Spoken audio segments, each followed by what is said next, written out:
Bom, vocês lembram que o presidente do Superior Tribunal Militar disse que no Brasil não tem comunismo, né? Que ser de esquerda é querer um Brasil melhor, mais solidário. Então, de repente, descobrimos que todos nós somos de esquerda. Mas a presidente do PT, a Gleisi Hoffmann, jogando contra isso, que disse o presidente do Superior Tribunal Militar, ela foi a Cuba para assinar um acordo de cooperação e intercâmbio com o Partido Comunista Cubano. O PT já tinha assinado um acordo muito parecido com o Partido Comunista da China.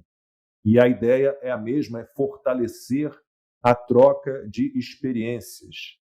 Mas, como disse lá o presidente do Superior Tribunal Militar, consta, não existe comunismo no Brasil, o comunismo acabou na queda do Muro de Berlim, acredite, né? E Cuba e China têm muito, mas muito a ensinar ao Brasil a contribuir com o nosso país, né? Pois é, no meu único dia de repórter, eu fui cobrir a visita da comitiva do Bolsonaro aqui em Miami, quando eles estavam assinando aquelas salvaguardas de troca de tecnologia com os Estados Unidos.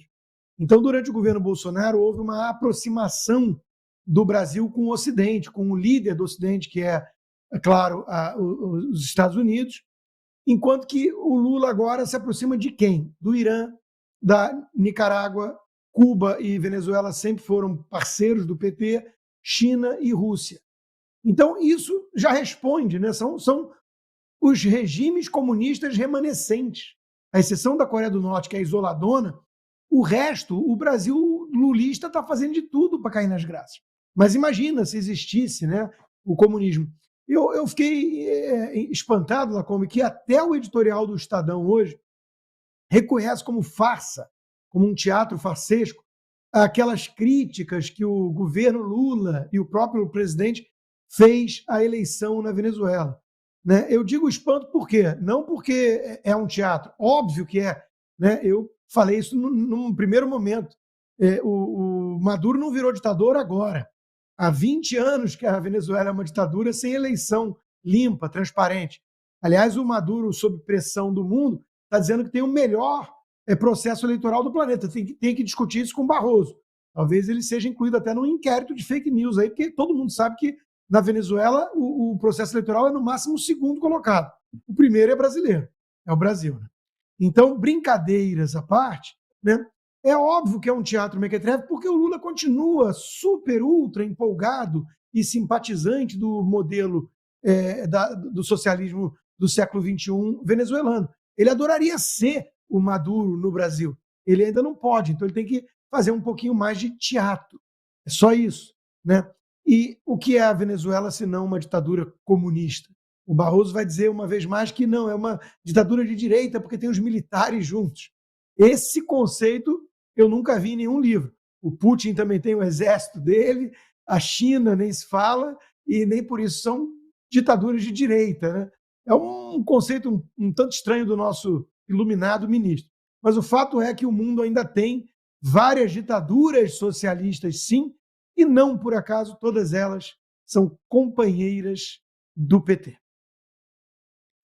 E em relação à China, João, o que tem lá não é absolutamente o capitalismo de verdade, né? Porque o capitalismo de verdade pressupõe regras claras, é, concorrência leal, né?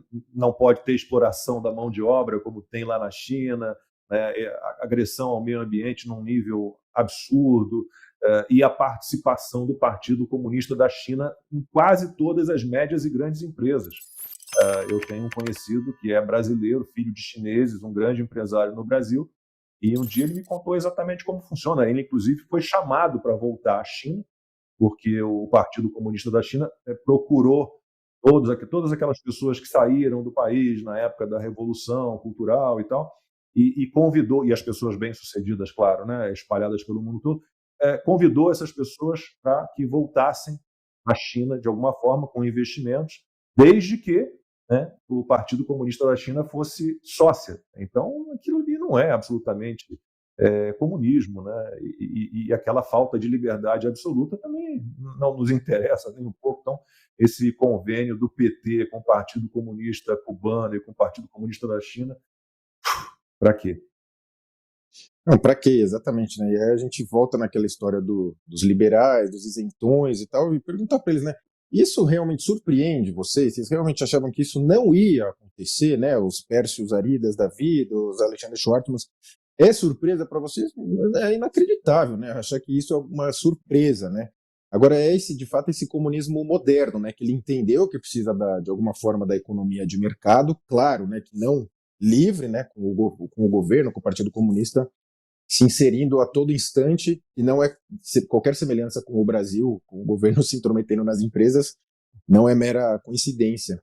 E eu vejo também muito no Twitter um famoso professor de economia da Unicamp advogando assim a favor do modelo chinês, né, abertamente, né, até me levanta muitas desconfianças a respeito, mas falando bastante da China, né, promovendo a China o modelo chinês, né, de interferência total do Estado. E quando vocês mencionaram de Cuba, né, eu também conheço muita gente que foi para Cuba, mas eles sempre viajam naquele centrinho ali de Havana, né, não é no interiorzão de Cuba lá, que eu imagino que nem é permitido para eles irem, é só naquele centrinho que já é horroroso e atrasadíssimo. Agora, não espanta, né, essa atuação da Gleice, né, essa parceria do PT, né, do governo brasileiro, representando agora o governo brasileiro, e também essa história da China, né, ela vem financiando muita gente na América Latina, né, muitas empresas ficam dependentes economicamente, né, que na América Latina já financiou em vários países, diversos setores, né, e acaba ficando meio refém, né. O Trump, inclusive, vem apontando que na política Open Borders, lá, fronteiras abertas do Biden, na expectativa dele, tinham entrado mais de 10, 20 mil chineses, né, e homens jovens. Ele fala, não é que foram famílias, são homens jovens que eles estão apontando dentro dos Estados Unidos, e ele perguntou, né, por que eles vieram fazer aqui, né? Porque a recíproca não é verdadeira pelo lado chinês. É um movimento muito preocupante em termos mundiais, e se uns 20, 30 anos atrás os Estados Unidos tinham uma espécie de hegemonia, síndico do mundo, pode-se dizer assim, hoje não, né? Você tem a Rússia e a China ali bem fortes e atuando dessa forma, né, entre aspas, nos bastidores, né? E os Estados Unidos também com seu inimigo interno, que é a esquerda, né, sabotando o tempo inteiro e defendendo a própria agenda do comunismo chinês contemporâneo. E só para fechar, um analista da Globo News que vocês mencionaram, eles mencionam, porque eles são conservadores, né? Putin, a turma toda são conservadores, e apontar porque eles são LGBT-fóbicos, né? Algo assim, que é uma outra mentira deslavada, né? Porque a direita não tem preconceito algum contra LGBTs, inclusive os defende, inclusive na própria Dama de Ferro a gente interage com vários, reposta vários, né? O que eles falam é que eles recebem o preconceito, esses LGBTs, da esquerda, né? Eles falam que encampam essas pessoas, que as abraçam, mas quando elas são de direita, eles atacam justamente esse atributo, né? Esse aspecto da pessoa, falando que ele é chaveirinho, enfim, né? Que ele é homossexual, algo nessa linha, como ofensa, né? Só que quando é alguém de direita, eles tentam enquadrar como LGBT-fóbico, mas eles que praticam esse tipo de situação contra os LGBTs que não são de esquerda. De segunda a sexta, às 20 horas, horário de Brasília.